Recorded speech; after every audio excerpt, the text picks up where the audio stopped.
So a bit of an interesting show and tell here. My girlfriend actually found this at her work. They were selling magazines, and they don't usually have modeler magazines, but they got this one in. This is an article, this Airbrushing a Gundam article is by Nico Serratos, a GBWC winner, fellow Gunpla YouTuber. Really awesome videos, but just kind of wild to see it in print, so that's very cool. And I definitely perked up when this was a little gift. I've already skimmed through this thing, but never fully read it. And I mostly just want to use this as like a launching off point to talk about how I see modeling, how I see other people see modeling, and kind of where I'm at after doing videos for a few months. So this would not be a replacement for reading the magazine. I'm not going to read through this with you. You should definitely check out this magazine if this sort of stuff interests you. But I think that's kind of where a lot of people stop, is they see airplanes and their blood runs cold, especially if you're a Warhammer or a Gundam person, because this is not a Gundam magazine. This is, a modeling magazine. So the editorial section here actually has a really funny little blurb from the very first editor, just kind of explaining how fine scale modeling to them is like fine china or fine dining, that little step above. But there's actually a really funny passage here that's so hardcore. Several authors refer to colors using the letters FS followed by a 5-digit number. That's the federal standard, a government color matching document. Many modelers already use this color reference system. If you want your own copy, Volume 1 of the standard is available for $5.50 at the General Services Administration Specifications Distribution Branch, Building 197 at the Washington Navy Yard in Washington, D.C. So it's like these guys were hardcore. And now we have Gundams on the cover. So it is very funny because then the first letter, after this nice one about a guy working on a ship with a kid with an included picture, is someone, saying how much the magazine sucks now, how they're canceling their subscription, how it's all just fluff now. Very, very funny, and a bit of a snarky remark too. Actually, it surrounds this letter here. This person talking about satisfaction with the magazine, paying for 12 magazines and not getting many, bunch of crap on the internet. But then they go on to say the World War I aircraft article was very cool. But they're more of an airplane person, right? And this editor here is clear to note that during the original tenure, there was nothing but military models being the focus. All scale modeling topics were of interest. And that's kind of what I want to get on here, is that, a weathering technique on a traditional tank can be applied to a Warhammer tank, can be applied to a Gundam, can be applied to really anything, and vice versa. There's a lot of Gundam techniques and little hacks and tricks that I don't see Warhammer people use, and vice versa. Almost like people think that the techniques or even the ingredients, the materials are not interchangeable, and they are. It's all just putting shit on plastic, right? It really doesn't matter. So we got some ads here. And yeah, very cool looking tank. Upgrading a tank into a command style tank, antennas and extra armor on the outside, and some very cool scratch building stuff here. So a lot of tips that you can take, especially since I'm working on 4 different Warhammer tanks right now. 3 Lehman Russ and a Chimera, so things have gotten a bit out of hand. But I'm always happy to try and learn stuff like this. A lot of really good materials you'll learn about too, in different paint brands. References of parts that are used, third-party pieces you can find.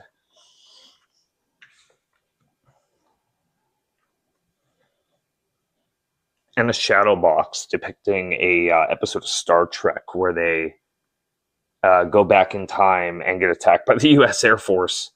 Haven't seen that one. I'm not really Trekkie, but kind of like most things that I didn't like earlier in life, I'm coming around. So Warhammer and sci-fi and Gundam and stuff I kind of thought was boring. World War II history and stuff, you know. Maybe I'll get into Star Trek one of these days. But some really interesting stuff about, like, you know, making clouds and well, actually, no, these are not cotton clouds. This is a photo printed background that they made in their shadow box. So very cool. I've not done terrain or diorama stuff yet. You know, my bases here aren't done. All that stuff that I need to still get to is a whole new world to me. And this is crazy. Lighting the perfect grade Millennium Falcon. I can't even... Such a black page, but very, very nice picture there. And that's a thing, too, is that you can think that you can learn everything you want from YouTube, and that might be true. I probably know more from YouTube than I do from, like, traditional schooling. Go to school, though. Don't take that as any sort of, you know, lesson. But the picture qualities in these, the way that you can just sit and focus, really lock in instead of having to pause a video on a very tiny screen, or, you know, someone who's maybe not, you know, cinematography coded like me, just trying to make things look good. Whereas these are professional photographs. And then really thinking about, like, what is a model, right? Like, this is a 1/4 scale of the lieutenant from Star Trek, and it 1/4 scale bust. Like, at that point, is that not just an art piece? Is that a model? A model is an art piece, but is a bust a model? I know they make Gundam busts, but at what scale does something stop being a model and become a diorama, a showpiece, a centerpiece, a paperweight? You know, yeah, there is really no line, right? Like, this is just a dinosaur. The Tamiya 1/35 scale Parasaurolophus. Built out of box. Look at that. So Tamiya not only selling crazy tank kits, but they have realistic dinosaur kits too. And so, like, I don't go into hobby stores as much as the next guy. I order a lot of stuff online because I have kids. Usually when I go out, it's for Gundams. So yeah, it's crazy that Tamiya has a dinosaur kit. You know, some of this crazy stuff here. This, like, this one's Battletech, but this is like Machining Krieger stuff, I'm pretty sure. Oh no, this is 1/6 scale. Oh, this is the original Godzilla suit actor. See, yeah, this sort of stuff is insane to me. Look at, like, the worlds that people are building and the things that people are pulling off. You know, these are, like, inspiring for color schemes that looks like old Hammer stuff. Yeah, just classic sci-fi stuff. Bride of Frankenstein, I think. Yes. Like, come on, man. Is that even fair? Like, is that like a 3D printed 1/10 scale Rick Maverick? Like, is that... Like, okay. So as a miniature painter, right? Like, you can't really hold something like this to the same degree, right? And this is, you know, I'm not a face guy. I can't paint little tiny faces to that degree that well. But I mean, I couldn't paint a face this big that well, right? I'll tell you that. But it's awesome. Like, even just looking at the cloth texture, right? And I am really sorry for the glossiness of this. I'm not really here to show the magazine. I really just want to kind of instill the idea that any of this stuff, I could take this paint job and put this on a Gundam. You know, I could put it on a model car. It kind of just helps giving you different ideas than whatever the YouTube algorithm is giving you, because it will be giving you stuff that it thinks you want to see, knows you want to see. But a curveball is really nice sometimes, like just something that you would not expect. Crocodile Audi. Hell yeah, dude. And like this sort of stuff is really helpful for me since I really like painting more realistic style stuff. Now, like within sci-fi, but yeah, like rusted out, gross, Machine and Krieger-y sort of stuff really interests me. Used looking stuff that has sort of a basis in reality to some degree is kind of where my mind has gone as I've kind of built every Gundam kit I could ever want, other than the few that are down the pipeline that I'm really excited about. Like, is this even fair? That's disgusting. That's insane. So kind of just on the topic of looking at a magazine, the show and tell idea, I've been feeling in my gut lately, the dissatisfaction, if that makes any sense. And it started with that Zagok video that I did where I just kind of picked up Zagoks and looked at them and compared them. And granted, that video, I'm being hard on myself, that video is going to age well because it is pretty snappy and decisive and shows off a ton of Zagok. So if you're a Zagok fan, they'll find that video. But I'm just not giving stuff enough time to sit, right? And I'm trying to do hobby blogging and show updates on my army. I'm really happy with that new Gundam video. My first sponsored video was insane. I was so happy. But I don't want to just get on camera every 3 days and show something to show something. I want to have something to show. And when I started the channel, it was modeling mistakes, and I was showing off models that I made mistakes on and kind of giving some practical advice, because I do feel like I know materials and have some practical knowledge, even if I get the names of things wrong or confuse oil and enamel and stuff sometimes. But yeah, the way that I see it, as my video production got a little bit better, I realized I can kind of make good videos and show off stuff that I want to show off, techniques I want to show off, or just something fun that I want to do. Plus, I have a pretty big project in the pipeline that's sort of like media analysis focused and less specifically modeling, being at my desk focused. So that'll be interesting to bust my chops on some sort of almost video essay style thing. And if you're not interested in that, hope you'll still tune in, because it is very much up this alley. Absolutely, if you're here, you're gonna like it.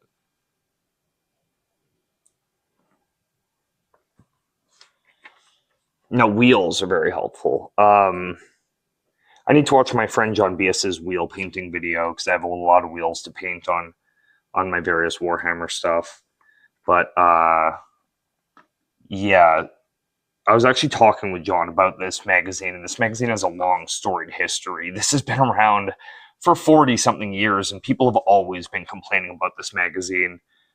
People never really get what they want. And that's kind of the funny thing to me, is that I'll see something come up on my feed, right, that's not Gundam related, not Warhammer related. It's a tank I've never heard of. And I just want to see that paint job. And not everybody works that way. They want to see what they want to see. But to me, it's like there's no difference. It'll come around. I'll use that technique eventually.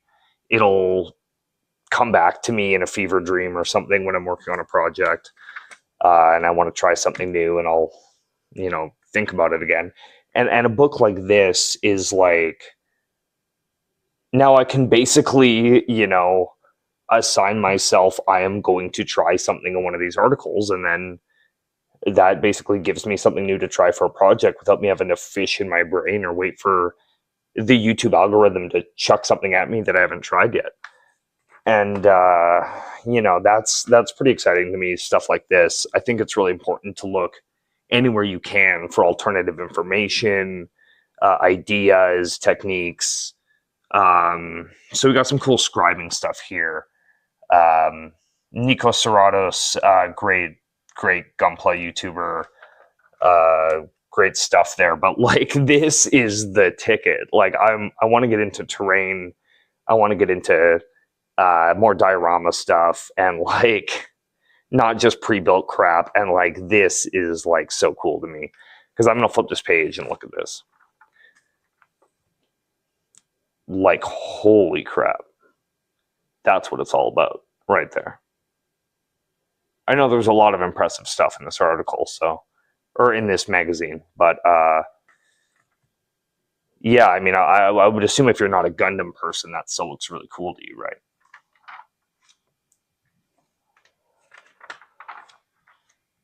This one I got a huge chuckle out of, and I had to send my friend. This is the Revell Stranger Things Jim Hopper Chevy Blazer. Revell, known for cursed kits, giving us yet another cursed kit here. And I honestly might need to get this one. I like how it also says somewhere here, it's like, oh, you can also use it. Yeah, it's like, it can also be the base for the police blazer from the first 2 Jaws movies. It's like, yeah, like, you know. And this probably was just the Jaws police cruiser kit, and then they just added Stranger Things decals onto it in a color. But I don't know. I think that's really funny. Like, that box from model kit is so weird to me. It's so surreal. The Netflix logo, just like when there was the Gundams with the Netflix logo on it, it just feels wrong. Super wrong. Like if they did like a new Pearl Harbor Netflix show, and then they put out a bunch of Revell kits, airplanes and stuff with the Netflix logo, it'd be quite funny. See, look at this. This is basically a Chimera, right? This is a personnel carrier. Yeah? Like, that just looks like a Chimera in Warhammer, kind of. So, like, that's really cool to kind of see, like, the shapes and what people are doing with those shapes, those curved edges. I really dig the pick and the hatchet at the side there. But yeah, like, really nice design on that stuff. I don't know enough about this sort of stuff, and that's why it's really cool to look, you know. Yeah, you know. I honestly thought about like sending in the little paper thing, snail mail, with a money order and getting a subscription, because I don't know, I just haven't done that since I was really, really young. I mean, who even reads paper magazines anymore? And look at this. This is basically exactly like the ordnance battery that I'm working on with Warhammer, but this is like real stuff. So it's cool that they just kind of did it in a matte German gray. Like, I guess there's a reason why they call that German gray. I guess all their stuff really was just that kind of quote-unquote boring looking, but it does look quite nice. So yeah, I just want to say thank you guys so much for the response. But I kind of was sitting back and I'm like, I've been doing videos for 3 months. I started at the end of the summer, and I have like 29 videos out. This would be my 30th in terms of a full length video. And I was doing daily shorts for a while there. Some of my videos are not even like this. They were fully produced, like almost hour-long, super edited productions that didn't necessarily get the traction that I wanted, but they got the community that I was looking for. Like, even if just a few people are picking up some tips, I'm really, really happy. So I just want to keep that snowball rolling, but I don't want to just phone it in and start picking up models and being like, look at this, look at this. I want to show stuff when I have stuff to show. I want to make stuff that I like watching. And there's, you know, videos that I think were kind of more low effort that did really well, and vice versa. So that's not the issue. It's not video performance or whatever. It's more just, I don't want to put pressure on myself and stop enjoying the thing that I enjoy, because I don't have anything to show that week, or I don't, you know. And I actually did a lot this week. I have a lot to show this week, but it's more just like, I could make a better video if I start stockpiling these things. I could really lock in on a theme, lock in on what I'm doing. And yeah, just really, instead of always showing stuff half finished, you know, really start showing stuff in a really good state as I show stuff half finished. All right, guys, thanks for all the love. Hawk Tua, and take care.